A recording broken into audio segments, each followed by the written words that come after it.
Yo ho everyone, Crisp is back with some more trippy stuff. Welcome to my show as always. I'm here to talk about my usual woes and observations, um, trying to be a modern hermit in a way, and this is just another one of them. So sit back, grab some popcorn. We're gonna go into something that's a little bit more uh, easy to understand and less abstract than what I did last time and some of my religious and philosophical discussions. So I'm going to be much more grounded in the day to day in this discussion. We are going to be talking about addiction. I bring up addictions a lot because, I'm an addict in and of myself. So it takes one to know one. I am not speaking as if I'm a black belt here. I'm speaking as someone on a journey entering into the mystery of faith, pretty much a baby. Um, and I'm sharing what my thoughts are as I try to live a more upright and fully alive life. Um, there's this saying, get a life, right? That people tell each other when they finally give up on an argument and they've had enough of someone. And we throw that phrase around, or we used to, without even realizing how accurate it truly is. Uh, and whenever we throw it around, we're usually hypocrites to some degree to the person we're criticizing.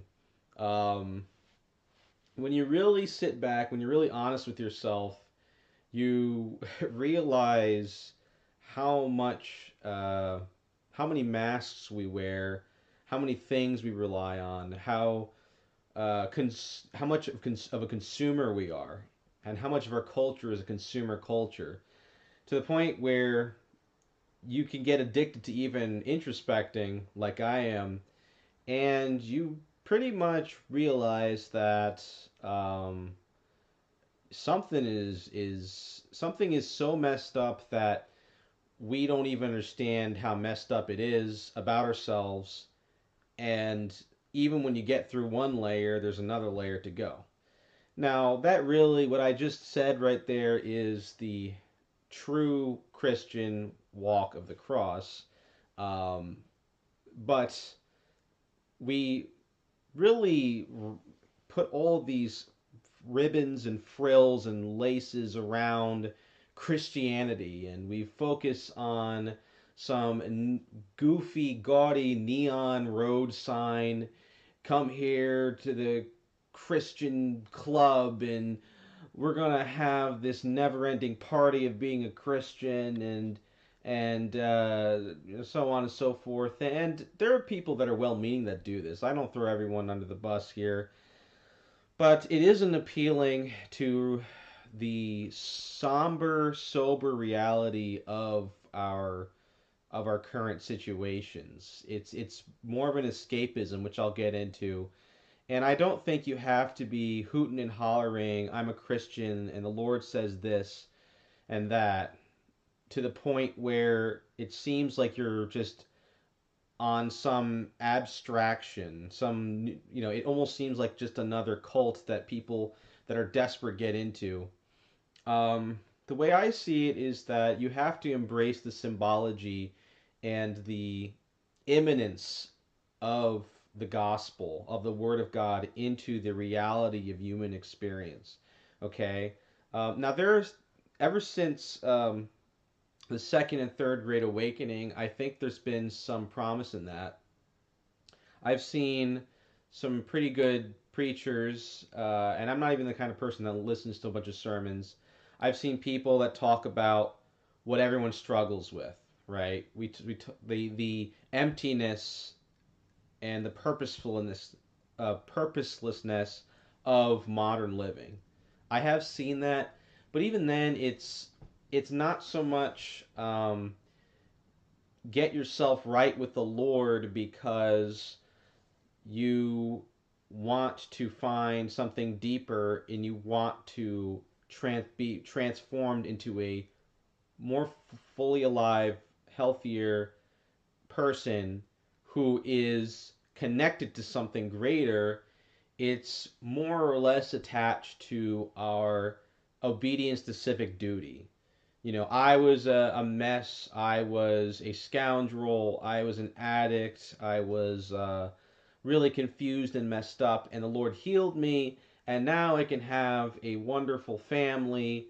And now I have a wonderful, prosperous business.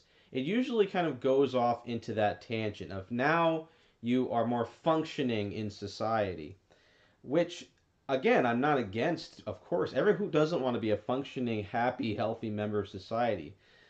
But there is a huge Achilles heel with that. I don't see people trying to push further than that, and it still ends up a turn off to people that do not fit the mold of a linear path. This ABC Norman Rockwell path to happiness, because um, not only because not everyone gets that opportunity, and many people won't. Many people suffer tragedy. Many people die before they can reach that. Also, it doesn't sit right with the the inner self truly understanding how bad it can get, and also the inner self that wants something deeper than just something that can be taken away, even if it's something good like a family, or if it's something like material success. Um, it would for me, I really am more turned on to this idea that a Christian is attached to something the world cannot explain, something that defies human understanding and reason, that makes them happy, um, that emanates some kind of beauty that encaptures the souls of those around them, which that beauty is the light of God, but it's done for the sake of that beauty. Okay, it's an artistic Christianity. Um, it's almost closer to what many people perceive the Eastern religions to be, which is a very interior based, uh, honest, reflective kind of path, which, again, I'm not into the Eastern mysticism.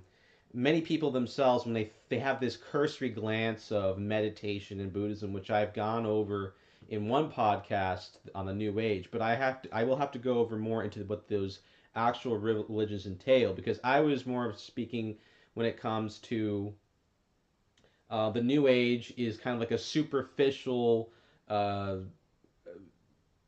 counterfeit version of those religions with all the comforts and none of the sacrifice. Um, so what people when people look at those religions, they usually think of that, but they don't think of Christianity, because you have this Christianity that's almost kind of like this connected to this nationalistic patriotic thing. I'm an all-American Bible thumping patriot. There's this guy called Barson Gray on YouTube, and he kind of emanates that spirit. Even though I would agree with him a lot of his morals, that's kind of the pinnacle of what you see. Like, yeah, I turn myself to the Lord because um, I just wanted to do right by the people around me, and I don't want to go to hell, and I don't want to live a life of regret. And then they avoid the fact that bad things happen to good people. They avoid the book of Job, and yes, in the end, Job got rewarded, but they avoid the part that Job was kind of an allegory to Christ. I mean, Christ didn't get rewarded when he died. Um, he didn't even get rewarded spiritually because he was already infinite. He was actually doing it purely out of selflessness and charity, because there was nothing really to be gained outside of, maybe you could say, saving the souls of those he loved, that were, the human beings that he loved, the ones that he died for on the cross for their sins. He really didn't do it for any sort of gain. But there, when you look at the true horrors of the 20th century, and you look at the fact that many of these people, although there is some spirituality in that kind of Christianity, um, they're still sitting on a lot of comfort. They're still sitting on a lot of assumption and a lot of a lot of lack of accountability. They are sitting on the shoulders of the giants, of the great thinkers of the 20th and 19th century, and they praise the Lord, but they praise the Lord because the Lord is, you know, the Lord is blessing them with a big meal. They have their freedom. They have friends. They can drive around in a car. They can have, nice picnics and things. Again, I'm not against these things, but it just seems that that's as far as it gets. And to some degree, that has hurt us spiritually and has contributed to what the title says, the culture of medicated death. Um, as you can see here with the pictures. But I wouldn't say that I wouldn't say that this Christianity is all to blame. I would say that this is part of fallen human nature.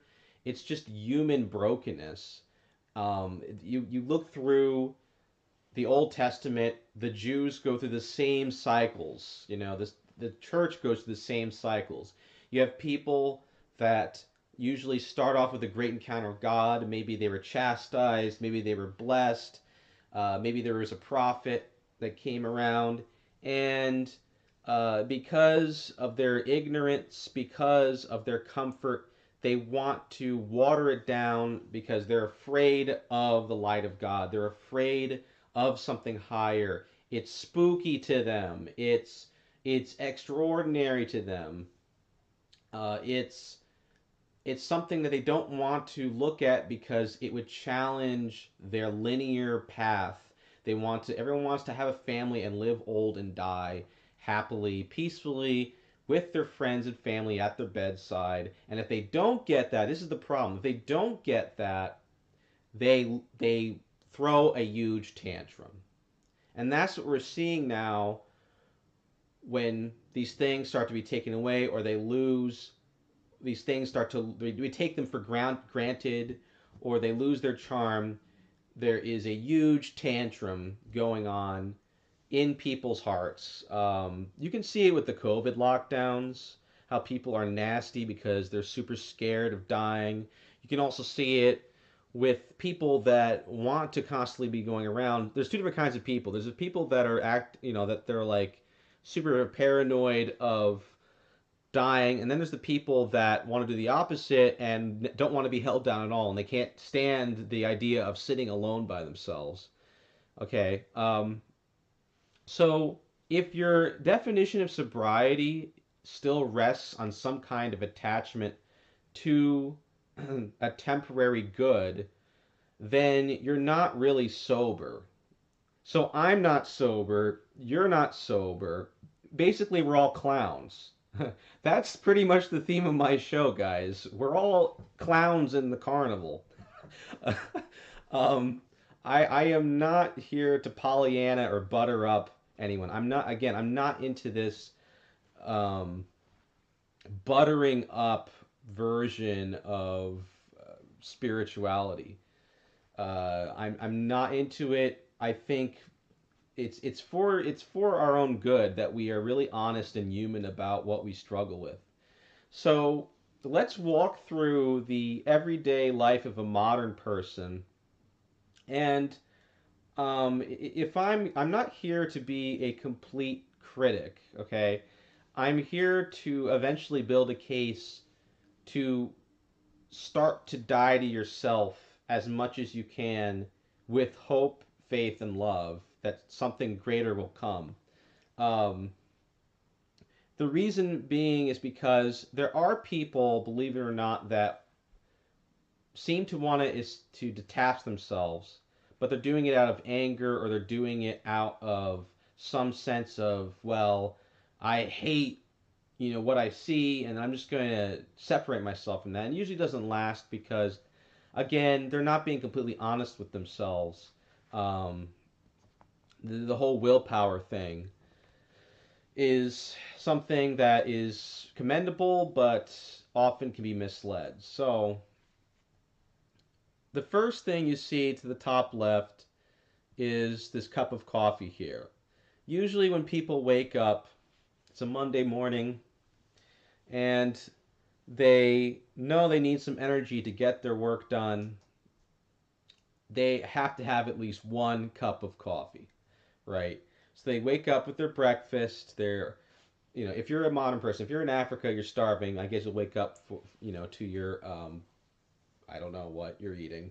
You'll wake up to maybe a bowl of rice.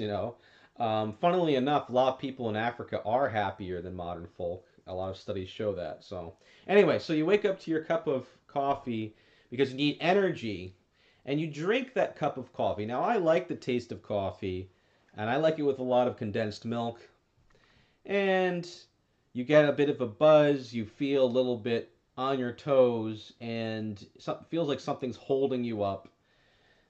You know that there's a bit of a sacrifice in the fact that you've lost a lot of sleep in becoming dependent on coffee, plus the fact that there are other stresses and anxieties that also hurt your energy levels. But you're going to drink it because that's what everyone does, and that's after all what they tell you to do to get ready in the morning. Again, I'm not judging, guys. I do the same thing. I had a cup of coffee this morning. I'm just trying to detach myself from the dependence on it, but that's what we do, right?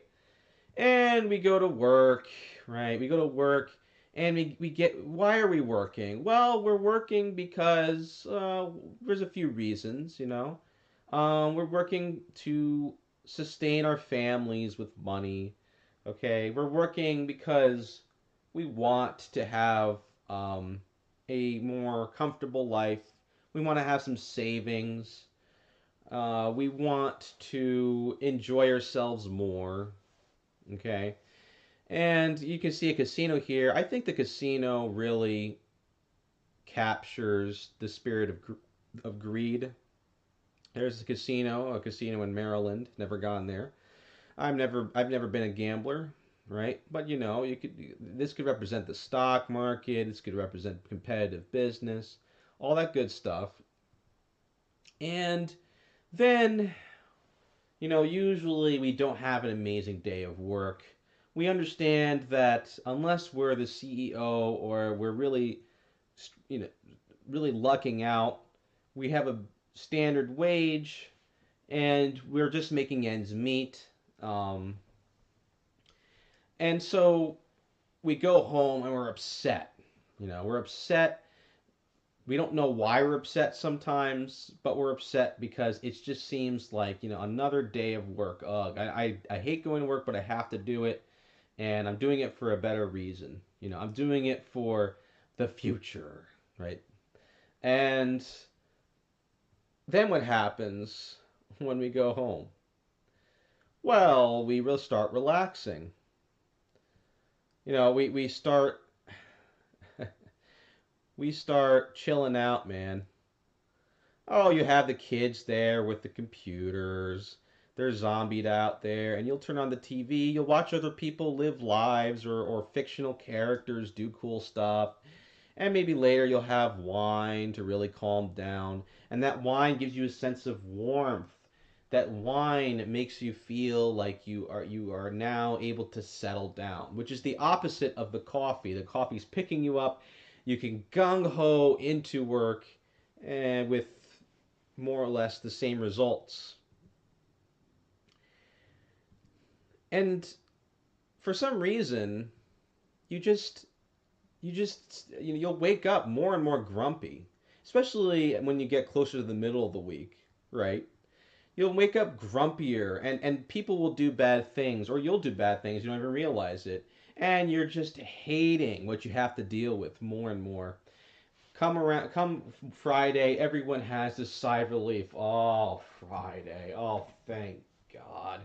I'm done with hell on earth. And by the way, the whole time you're spent if you, in between the wine and getting back home from work, you're telling your spouse or your girlfriend or your friends if you're single or whatever, you're ranting about the garbage people you deal with. And it gets so bad you eventually start getting like, it becomes another way of relaxing. The gossip becomes another catharsis.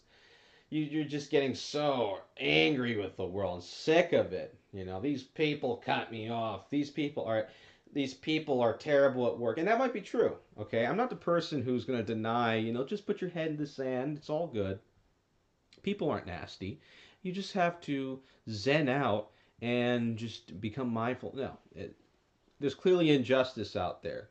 Okay, so Saturday comes around and you realize that you just started the year and you have a few weeks of vacation. If you're lucky like me, you're a teacher, so you have a lot more vacation time than usual.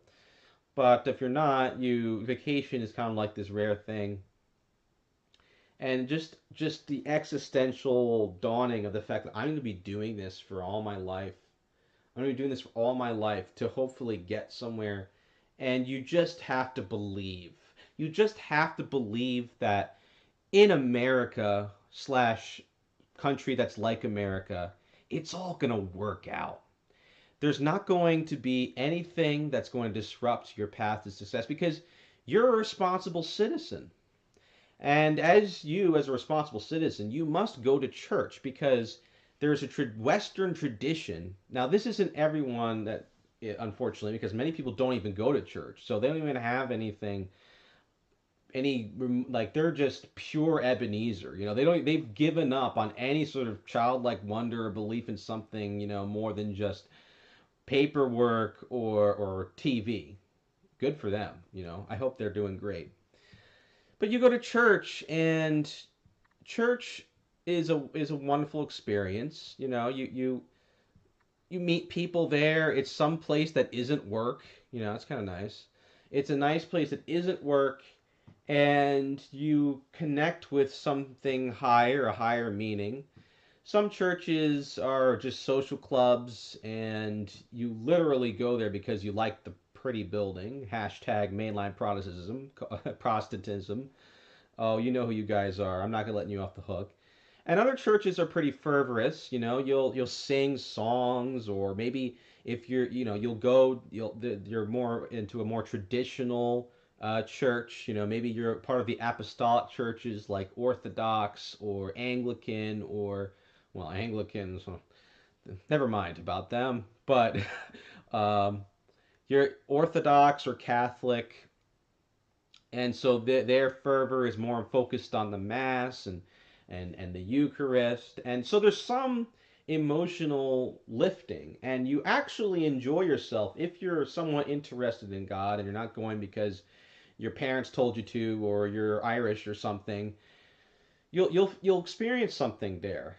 There's a calm, there's a peace, right? But in your head, you know, once you step out of the church, there's something weird that happens. There's something where you just feel as if now I'm back out in the world. Ugh. Uh, you're back to being this just like ornery, angry person, rightfully so a lot of the time. And I'm speaking from experience, you're back to just the rat race. You don't want to go back. Um, and that's where things start to fly out of control. Okay. Because as the years compound and as you start to go through this Groundhog Day, if anyone's seen the movie, um, this Groundhog Day of the same old, things get worse, you know. Despite your beliefs and values, you might turn to some heavier stuff. Not to mention, you might work harder and spend less time with your family in order to um, pay the bills, but you might also be getting caught up, whether you realize it or not, in thinking that money is the way out of this. Money. If I make enough money, then we can cut our way out of this and we can settle down. Maybe there's good intentions, but you start doing all kinds of horrible things. You start really getting cold and distant from your family, or maybe even abusive, or maybe you're escaping in dark, secret ways. You know, maybe you're building an alcoholic habit that you don't want anyone to know about. Maybe that time you had surgery, yeah, I would know. That time you had surgery. Fortunately, I didn't get sucked into this. That pain relief, that pain never really left, and for some reason, you just always need to take your pain relief medication. Perhaps you've always had deep-seated issues the whole time. It's bad enough you're stuck in a rat race culture, but now there's also this whole issue with inner healing. What about what happened when you were a kid? What if there's this endless pattern passed down through generations where the abuser makes more abusers, right? There's all kinds of problems and neuroses and sins and just crumminess that you've always had, and now it's really coming out because um, as your present condition worsens, the subconscious quickly tries to escape the worsening present condition. And there's usually a marriage. It's almost like an unholy marriage between your brokenness that you've always had that you never got fixed up and what life already throws at you, the crap you're already dealing with, and it just hits. It's all hitting at the same time, and now it's feeding each other. You know, so you have people with alcohol, drug, and sex addictions, um, and it's getting worse, and they don't know why. And then you have this whole group of people, these geniuses who don't even believe that certain things are bad and unhealthy and sinful and put your soul in peril or whatever, um, because they're literally raised not to believe that. We're going on what I'd say 3 generations now. People that are not raised, or at least 50% are not raised on an understanding of objective, objective reality of the natural law and of the Ten Commandments. That's we're going on 3 generations. Um, and then of course you read. There's this one book I read called School of Darkness by Bella Dodd. Now she was a communist infiltrator who admitted that she was responsible for um, infiltrating the Catholic Church with socialist, communist, and communist priests when communism was super cool, and communism is becoming super cool again. Isn't that wonderful? Um, and she talks about her upbringing. And even in a much more Christian upbringing than we're used to, with a nuclear family, with a mom and dad, she didn't really understand any depth of why people should have a relationship with God. And she was raised by nuns and things. And not to blame the nuns. In fact, she was introduced to monasticism, and she understood that, but she never really got into it. Maybe her teacher wasn't good at explaining it, or maybe whatever the reason is, her parents definitely were not that interested. They were cultural Catholics, and so they would go to mass, and it was very beautiful. But they were still dealing with what I just described. Okay, so we think of the good old days. What I just described is the good old days. There's a lot of hidden stuff, even during the times where things were much saner.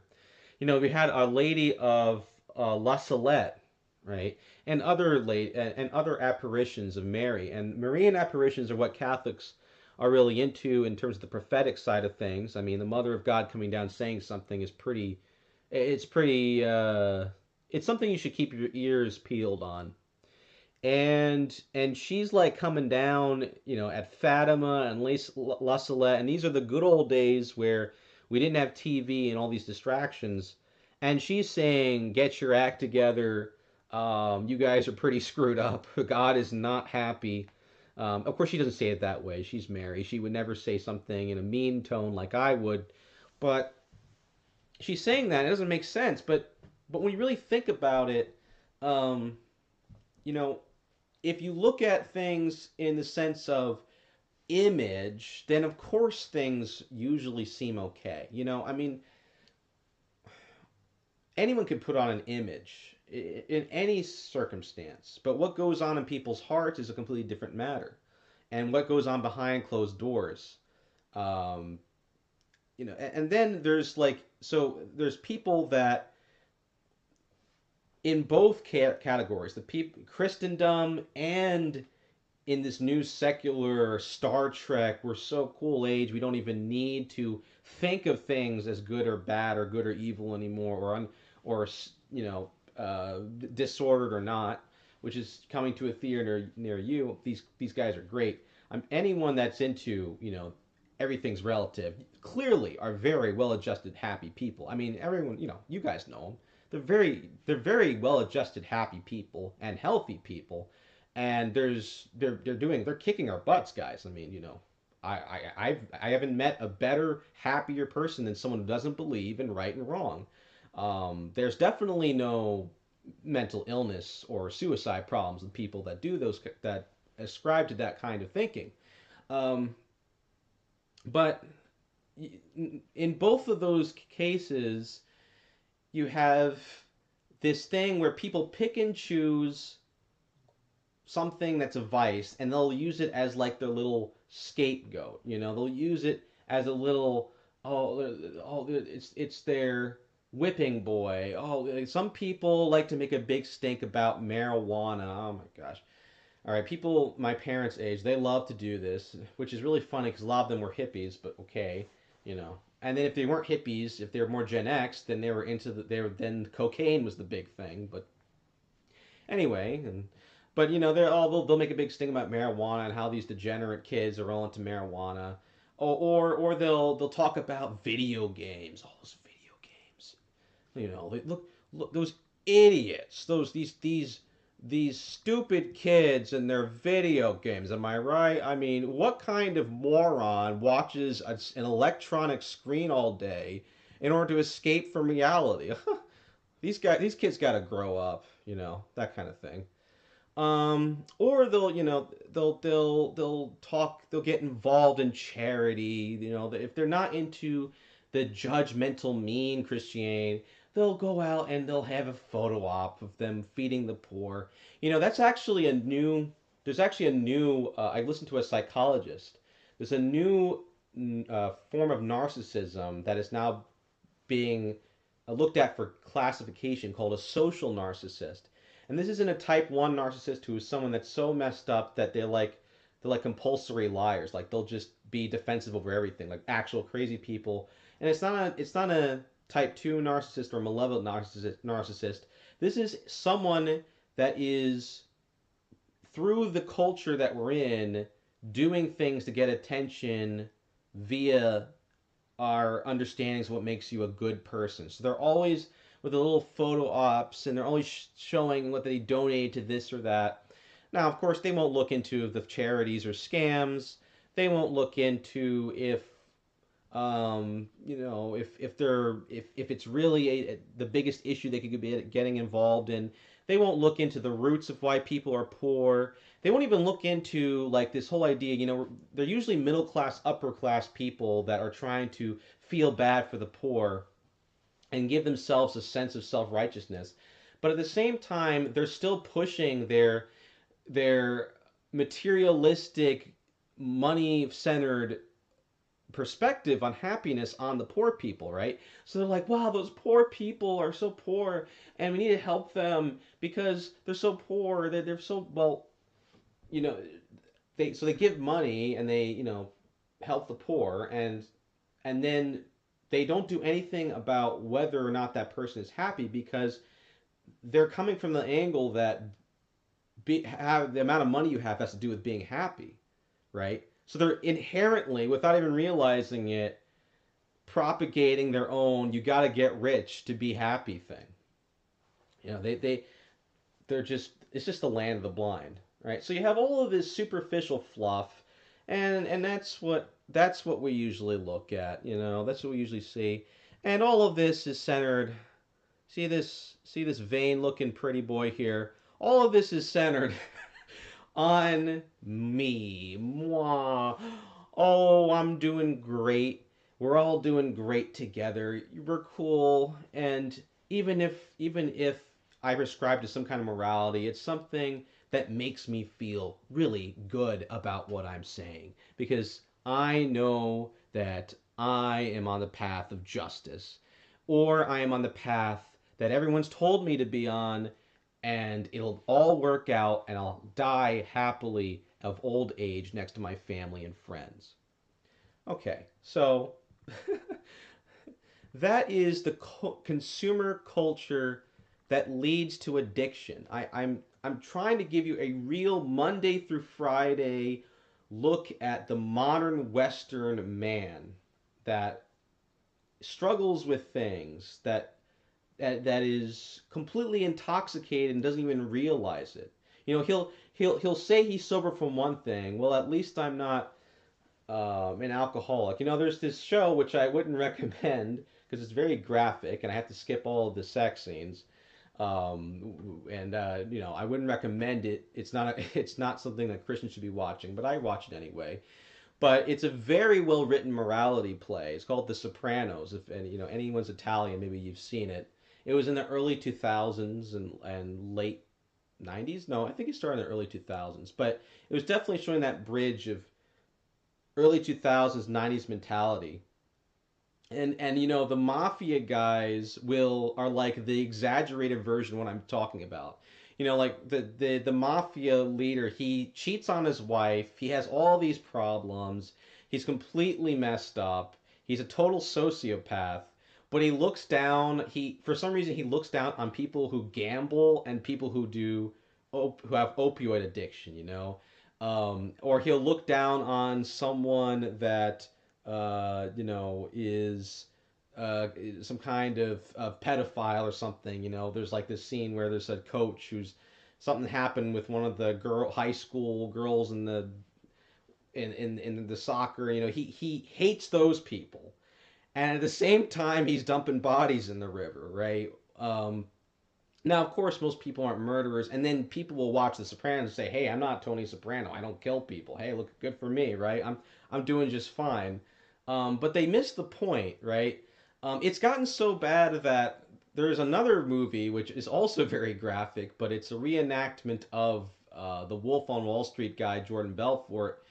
You know, the big housingcrisis.com George W. Bush economic crash days, where there was a lot of, you know, the FBI was looking to a lot of philandering going on in Wall Street. And there are people that watch that movie, and I've heard people literally say, now they might not be the brightest, but they're like, and I look at them and I'm just like, did you watch the movie? And they're like, you know, that guy lived a pretty cool life. And I'm like, the whole point of the movie is to show you how empty that life is. They don't get it, you know.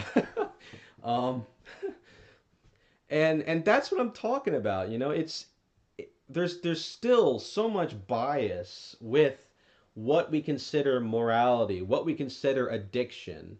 Um, and we don't even think about like the reasons why addiction is bad, all right? Before you tackle something, you should understand the why. Okay, if you're if you're if you're tackling an addiction in order to simply get rid of some addictions but not to destroy the spirit of attachment and addiction, then the other addictions will simply intensify, okay? The brain knows how to compensate. The devil knows how to quickly switch you into another mode of self destruction. Most people don't even tackle their addictions, but again, they look for things that are obviously bad. It's kind of like this SJW culture. Well, we'll look for something that everyone can agree on, even though, except for, you know, the conservative people, they're monsters. They don't agree on this. We're looking for something that makes them comfortable. They can sit down and they can say, ah, that's all you have to do in order to achieve true enlightenment. You just have to be a nice person and not do this or that. For me, the reason why addiction is bad is because it hurts the love of God and the love of neighbor. Okay, that should be the main drive as to why we say anything is really bad or good. If you don't do that, then you'll just become a different kind of monster, you know. Uh, that's a very pragmatic way of looking at narrow is the path to salvation, right? There's this passage where it says, and wide is the road that leads to destruction. You can look at that and say, oh, geez, it's pretty hard to get into heaven. Or you can also look at that and say, yeah, most people aren't very loving and compassionate and aiming for virtue. And if they are, there's usually some agenda there, or they want to show off. And I'm again, I'm speaking from someone who struggles with these same biases. I catch myself doing this. I'm no better than anyone else. I'm just trying to really um, show the reality of our thinking here. So as the years go by, um, these blind spots take their toll. Okay, the first way it started to take its toll on our modern culture, well, I've covered this before in, let's say, the death of romance and other podcasts. But the first way it started taking its toll was our understandings of God. Okay, let me just put myself in the casino. Right, you can look at history and see that many people, especially starting in the Victorian era, started to see God as just a moral teacher. And that quickly led to this very, run of the mill, plain Jane morality. Um, so that was the first effect. But no one really saw how bad it was really getting because we were all hyped up on the high of the Industrial Revolution, the Roaring Twenties, and then yeah, the Great Depression kicked our butts. But then we came back with a vengeance after World War II with the '50s, right? And we were like, yeah, man, like we got it fixed. Just in the Victorian era, it also did that. And, we just got really cocky and we're like, there's no way that this can possibly get bad. We're probably in for a new golden age of man, yada yada, the same old delusions. So that's what happened, and this is a cycle. Okay, it's not like the 20th. There's been other centuries that haven't had this happen, but this was the hardest mess up yet. Our cycles are getting worse. It's like a spiral, really. A lot of people say I've heard a lot of right wingers that are like far right wingers say it's like they use the pagan Norse way of seeing it, like, well, it all comes full circle, civilization goes round and round. That's not true. It goes in a spiral. Our good can get the good times can get better, but the bad times get more evil, and we're spiraling out of orbit. I mean, there's never been. I was talking to my brother, and yes, there's been genocide, but there's never been more genocide in the 20th century and continuing in the 21st century. Never. There's never been. I've never seen a recorded mass casualty of 280 plus million people if you count the culture of death, crime, communism, fascism. Never. There's never been such evil. And these are often propagated by the same people that say all is well. Many of the people that did these horrible things or enabled these horrible things are people like you and me who say all is well, and we just want our comfort and our prosperity, and we just want to live in a world of justice, right?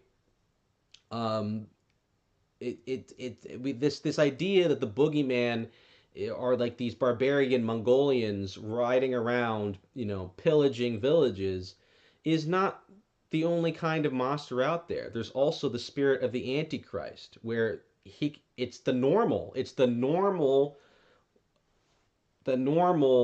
uh, lifestyle that is actually evil, and because everyone agrees with it, well, we go along with it. It could be in a suit and tie. It could be someone who's taking out the garbage. Wouldn't seem that bad. It could be, enabled by people like these. The modern American family or European family. They're indifferent to what's going on. They're indifferent to growing. They want comfort. Do they know any better? Well, that's a different discussion, you know. I think that's where divine mercy will come in. I don't think most people know much better. I think most people are ignorant. But I'm just talking about the surface of what's happening. I'm not doing judgments on people's souls. So we we look at these addictions. We say, yeah, you know, some of these things, this self-medicated spirit. Some people say, you know, most people have an alcoholic in their family. The people that are drug addicts in each family, there's a higher ratio of that. There's definitely people that are aware of these problems, but they don't really get involved and in helping on these epidemics, and they don't have a depth of understanding. They think that it's because of two things. One, you know, a culture of license happened, and people aren't raised with self discipline and self control, which is true. And two, you know, we need more government programs to easily filter all these addicts and help them out and maybe control the drug flow and give them, you know, money and maybe hydrocodone to methadone to help them with their addiction. All the while, they can't make a connection as to why someone wants to get high or drunk all the time. Why someone wants to womanize. Why someone wants to do it. They just can't seem to go there. It might be because the reality of a lot of these situations is people reach out for emotional rushes because they don't get anything of depth or any love at home. Um, and that's what, you know, when you actually work. I volunteered at one of these. I'm still trying to reach out to the guy. It was City of Angels. It's a heroin and alcoholic recovery program. And Sexaholics Anonymous says the same things too. Alcohol Anonymous, everyone knows who they are. They all say the same thing. Um, they all say all the addicts that are praying and trying and discerning what's wrong with them, and the people, the pastors and lay ministers that are leading them, and people looking at it from the outside in, and the people that's from this 12-step process, you really look at it and they all claim that it's because they don't have a connection with a higher power, where they don't have a connection, and they also not just they don't have the connection, they see that they are looking for love and for God's love in the wrong places through these things. That is the mature way of looking at sin.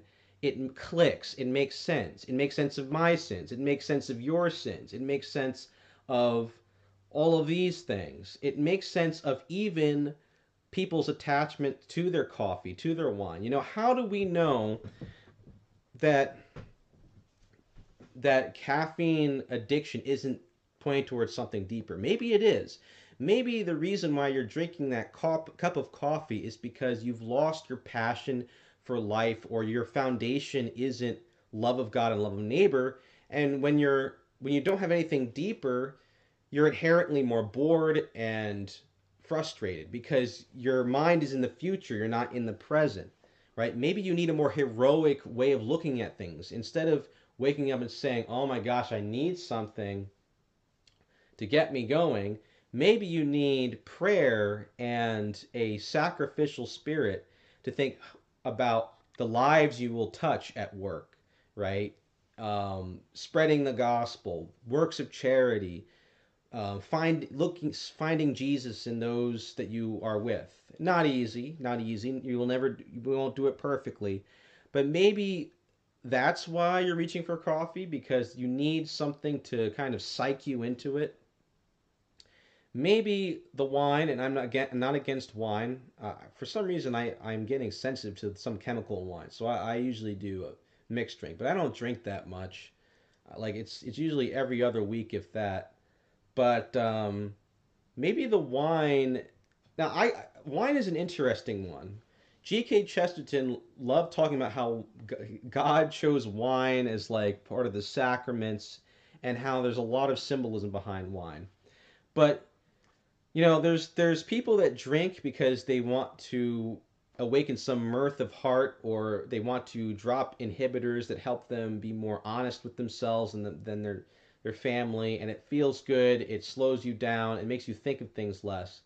But I'm going to be honest with you guys. In prayer, if you really experience depth prayer like we do on this channel, I've experienced the wine of God.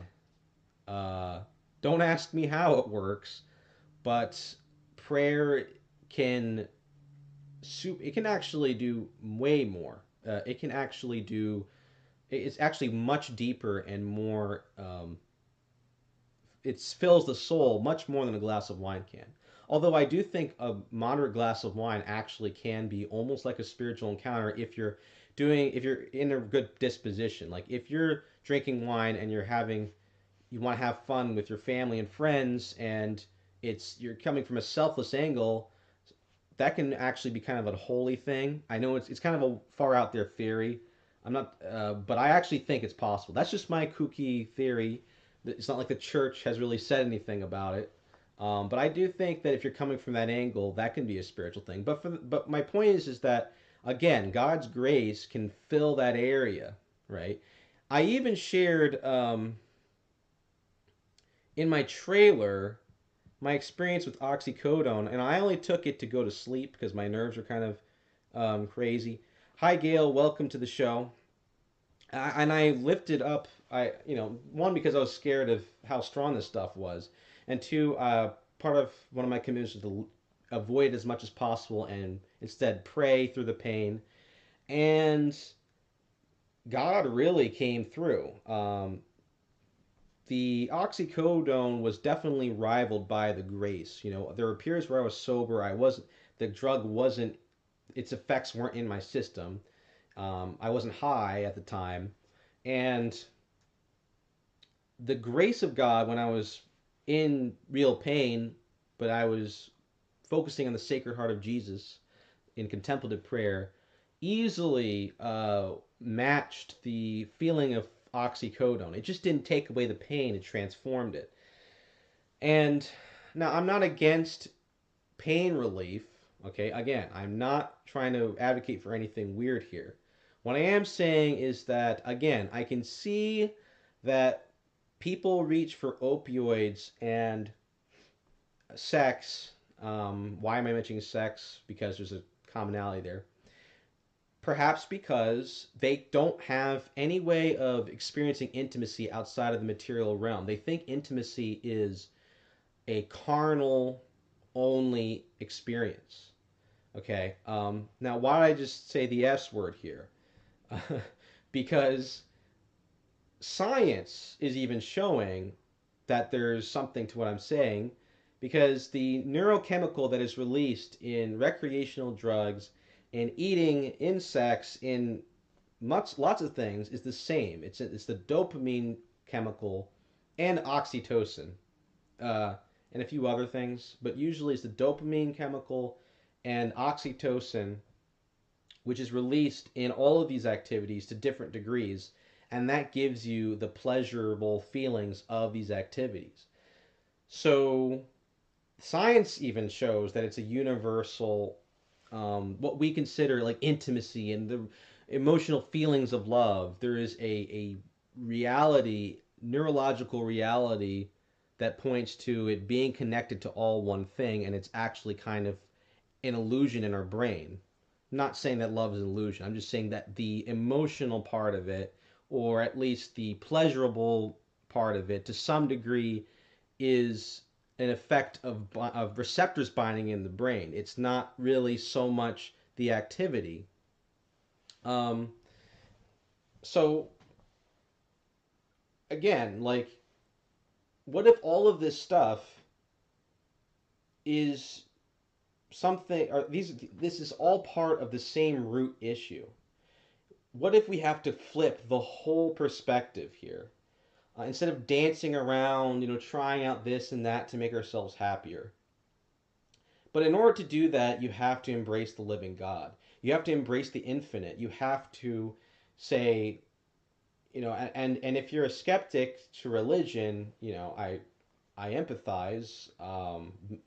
There's not really much I can do because faith is a gift. I can talk to you about. I mean, you probably already heard the gospel, um, but you sometime in life you have to take risks. You have to take true risks. You have to take true steps for yourself for your own survival and happiness. Okay? And I'm not against that philosophy. I'm not into this whole like I don't think you can be completely altruistic. Although I do think people are capable of it. I don't think that that is a practical way of looking at aiming against your brokenness and why you're doing these things in the culture you're in and all this garbage you have to deal with. I do think that we have to have a sense of self preservation. And if that means saying screw it to almost all of the current norm voices and opinions out there as to what makes you happy, then do it.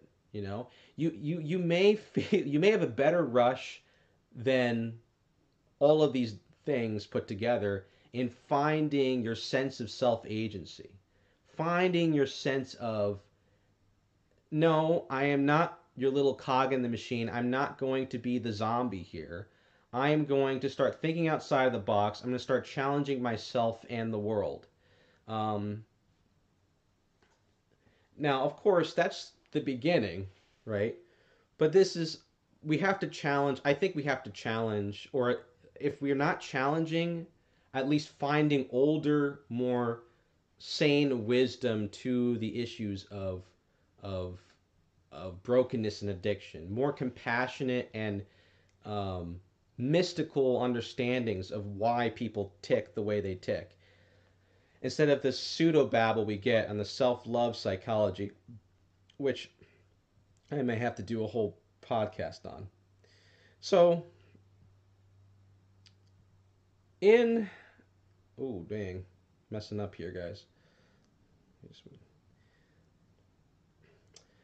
As people unravel, especially today, we are seeing this kind of clown world parody. What was once a little bit broken and pretty awful, but still covered up, like in the early 2000s culture of The Sopranos, right? The dichotomy of the baby boomer parent and the Gen X slash very early millennial kid. What we saw there, where it was still, it was still able to be hushed up, has come to, it's fine. The demon is finally roaming around the earth. There's such brokenness in the family. There's such anger and coldness in people's hearts. There is such thoughtlessness. Um, Up is down, left is right. That you have this almost comedic hypocrisy between different groups of people who are all pointing the fingers at each other like that Spider-Man meme. And don't even realize that they're just all feeding the same beast, or they're just massive hypocrites. You have the baby boomer who's like, your kids are on your video games. Oh, wow, like, is General Hospital on or like The View? Oh, wow, I'm going to sit down. I'm going to watch that. That's really great. Hey, are you kids studying? Get off your video games. If that. Sometimes they just don't even care, you know. And then the kids are like, yeah, mom and dad, they'll be against the system, and they'll be against capitalism, but they're still saying it on their iPads and their laptops, and they don't bother to look at what happens when socialism comes into power. And they've never been before, so they're trying to like act like wannabe rebels, and it's just ridiculous, and we've gone through several cycles of this already. It's just really sad. Um, Fortunately, I think the Zoomers are a little bit more lighthearted. Uh, then you have the Gen Xers who are just like they just seem to be have given up on everything. Uh, um, they're seeking redemption because I think they're a little bit better placed, but some of them I don't know what's up with them. They're kind of out of the picture, and this sick cycle will continue. Divorces continue. People will die of drug addictions, and people say, "Oh, what a shame." Here's a rock star that died in the '90s. I don't know if anyone from the '90s, like any Gen Xers here, or anyone into rock. This is Lane Staley, the vocalist of Alice in Chains, a very talented bluesy hard rock band. I like him. Um, you can check out the song "Down in a Hole" if you want to see what the '90s kids would be listening to. He's an example of what I'm talking about. He became famous because of his very introspective, honest take on his own addiction to heroin. He had a serious drug problem. He could not kick the habit and sadly died very tragically. But his music lived on, and people really see Alice in Chains as a flagship uh, cultural medium. That the music is an insight into the brokenness of someone who is isolated in a world of opiate addiction and other problems, and mental illness and loneliness. But and unlike other bands that came in the early to mid 2000s, who kind of some of them would kind of turn it into like this aesthetic of being depressed and this kind of like crybaby snowflake whininess. I'm not. He's not a snowflake. I'm not talking. It's not a snowflake kind of music. It's a very honest look. It's not like he's blaming everyone all the time. Um, he clearly had some sense of humility and honesty about his own selfish, sinful desires and his own weakness, which is why people really enjoy the music. And I also think that's probably why his music is so blessed with such soulful tonage and lyrics, because that's what, some of the greatest artists are tortured souls. That's a common denominator with many talented people. Some of the greatest artists and thinkers have had big, big, big, big inner demons and problems and crosses. Um, but you know what happened to him? He died, and people liked his music, and they just don't care. They say it's sad, and wow, if you're struggling with this stuff, please get help. But they just see an addict or someone as someone that is just dealt with a bad deck of cards in life. They don't see them as a literal product of a world which did not give love and truth. It did not stand up for kids that have been indoctrinated in schools or perverted or corrupted through the sick media that glorifies sex and violence. They do not stand up against the diluted fake morality. They do not stand up against the culture of death and the social narcissism, the do what thou wilt that leads to abortion and leads to hedonism and all these things that people sweep under the rug. And even now they're like acting like you're evil for not being evil. It's like, oh well, you're bad because you're mean, and actually doing whatever you want is a good thing. In fact, it's the right thing to do to leave people to do whatever they want. And I'm not a sociopath. You better listen to me, or I'll cancel you on Twitter. That sort of thing's happening. Um, it's pretty sick stuff. And you're just left with this graveyard that no one wants to talk about. It's like we have just, again, we have this idea, we have this stupid idea, enlightenment idea that we're better than the ancient people. I think we're worse. Because, like Jesus said, the town of, I believe, what was it, Capernaum, was more cursed than Sodom and Gomorrah because they knew the truth, they knew who he was, and they continued to be sticks in the mud. They continued to not let him into their hearts. Even they were religious, but they were continued in their sin, even though he was giving them the cure, even though he was asking them to repent and to accept something better. They didn't want to accept something better. They did not want to accept his flesh and blood, which he gave for the sins of the world. They wanted to stay uh, a facade that we are civilized people and we don't do those things anymore. But the truth is that just like Auschwitz, just like many other, we all have the bigger mass graveyards than the people of the ancients, as far as I know. Whereas the people of the ancients were often be openly barbaric, now we pretend we're not with a smile, and we ruin people, we destroy people with a smile, and the black hole just gets bigger and bigger. You know, just more people die, more people are left mentally ill, spiritually ill, confused, depressed, um, miserable, cranky, ornery, selfish. It just gets, if you're really honest about this stuff, and it could include yourself. You could be like, I'm one of them. I'm part of the problem. But there is hope, and the hope is is to see that because it's your work's so cut out for you, we're in a good place in the sense that what is evil is so obvious and the culture is so obviously sick that the way to flip it around is to do the opposite. If there are no heroes, do the opposite of what the villains are doing. That's another way to get to virtue. When there's so few role models, I'm not a role model, okay? I'm a pipsqueak over here. I'm a baby in terms of trying to to grow in the Lord, and I think I'm making good progress. But trust me.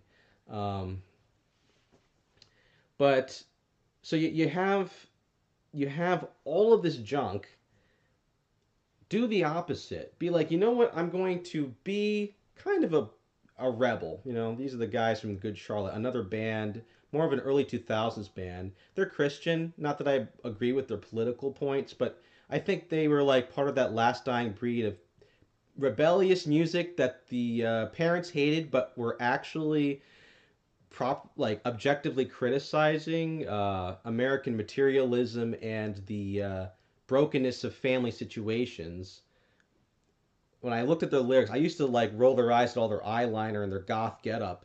But their lyrics, they're still making music, which is pretty commendable because most of them gave up when they can't make money. These guys still make music because they believe in their message, but they were very honest with domestic abuse and just the coldness of the world, despite their grungy getup.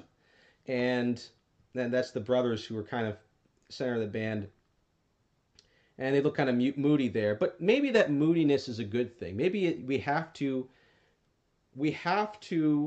go back into simpler times. We're always worried about the future, but maybe we need to go back towards childhood. That's what I've been thinking of recently in the week, and I'll summarize with this. You got to get rid of linear thinking. You've got to get rid of step A, B, and C. Be a pragmatic person, work hard, do your best, but be ready for an adventure and be ready for the Lord to take you and really just take you to places you've never been before and show you things that you thought weren't important but are, right?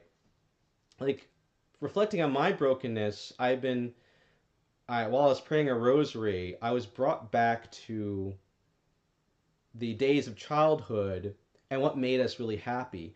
And I realized that when I was a kid, and I'm talking about kid as in early elementary school, kids are getting more and more depressed and messed up at earlier ages. So soon there won't be any childhood because you know, can't have those innocent, happy-lucky kids going around ruining all of our adult misery. Misery loves company.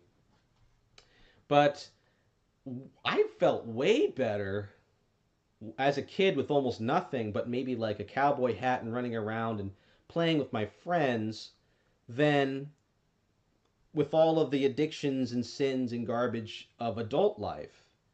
That's the truth. right?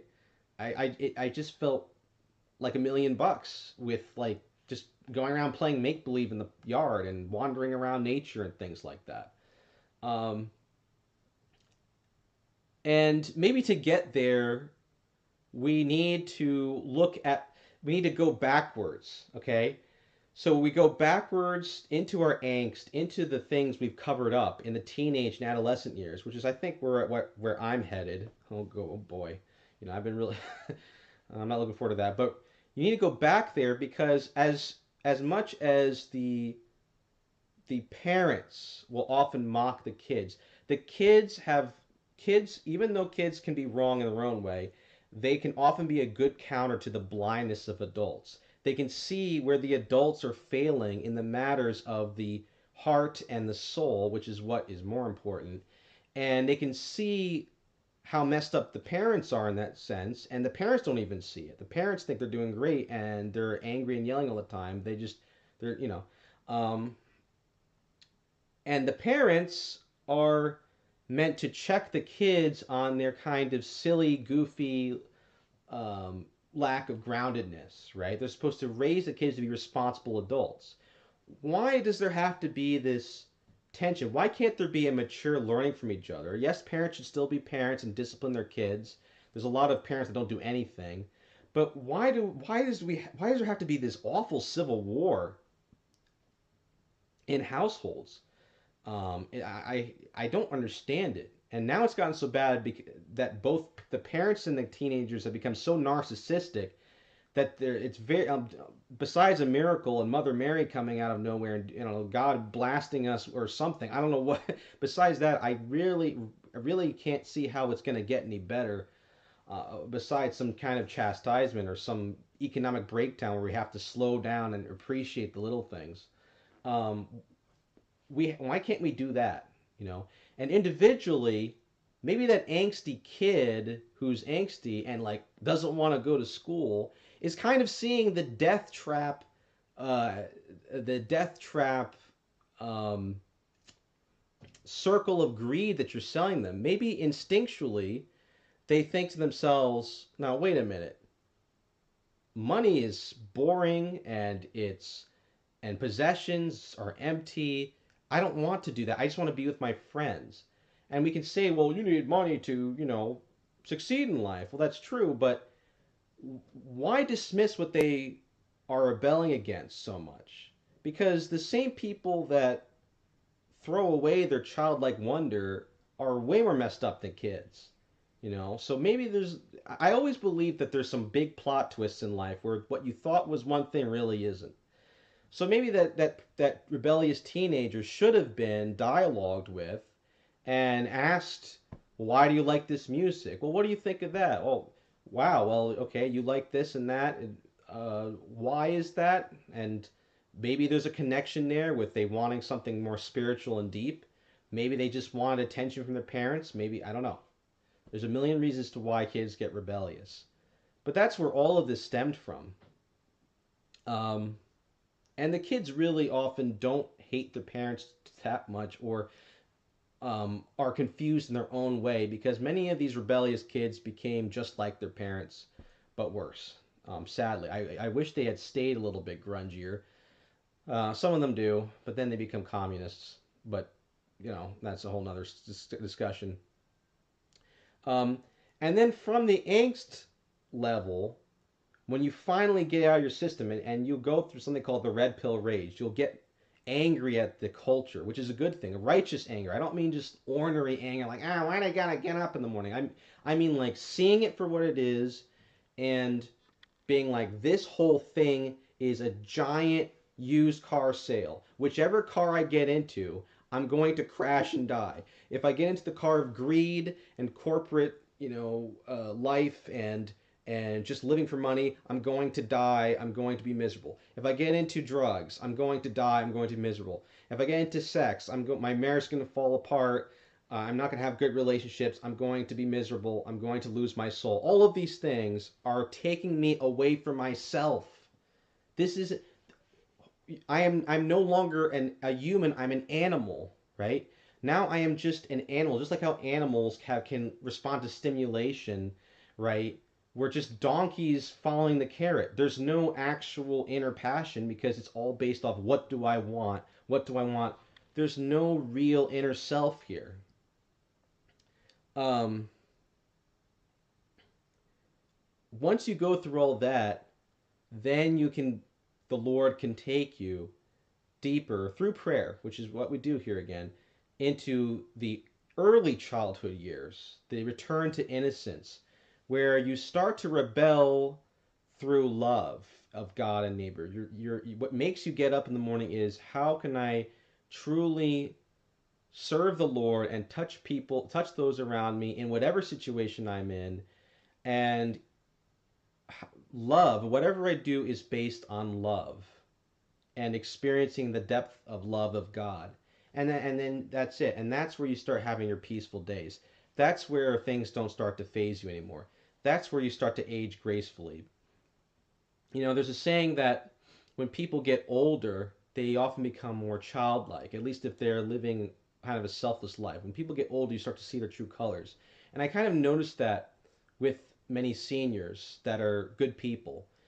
I can they start to grow in holiness and maturity, and it's interesting how things come full circle. You start as a kid, and you become more childlike when you begin to reach death. It's almost like the Lord is taking you back to what was when times were truly good and when times were truly pure and holy and happy. And I think that's how we should see it, not as this being at the top of the mountain and going, oh, with their big flag, I win. It's more of, life, all the world's a stage. We are all dust in the wind, and we should love those we can around us with the time given. Whether it's, our time to die is tomorrow, or we are given old age.